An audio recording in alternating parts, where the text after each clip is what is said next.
ভাঙন এবং জেলার বন্যা পরিস্থিতি নিয়ে এক প্রশাসনিক বৈঠক অনুষ্ঠিত হলো।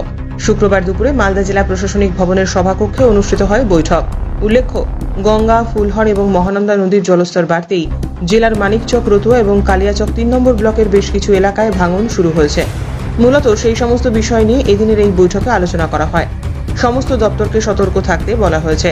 ভাঙন রোধের কাজ ঠিকঠাক হচ্ছে কিনা তা আলোচনা হয়।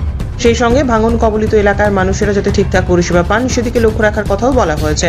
পাশাপাশি জেলা শাসক নিতিন সিংহানিয়া জানান, এখনো পর্যন্ত জেলার বন্যা পরিস্থিতি তেমন সাংঘাতিক হয়নি, তবে গঙ্গার জলস্তর বৃদ্ধি পাচ্ছে।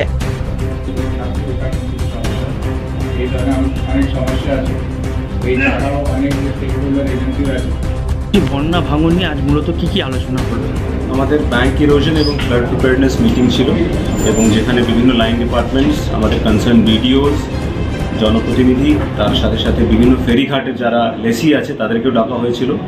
সবাইকে অ্যাওয়্যার করা হয়েছে নিজের দায়িত্বর ক্ষেত্রে এবং বিশেষ করে যেখানে ভাঙন এলাকা সেখানে মানুষকে যত ধরনের পরিষেবা আমরা দিতে পারি যদি শিফটিংয়ের প্রয়োজন হয়।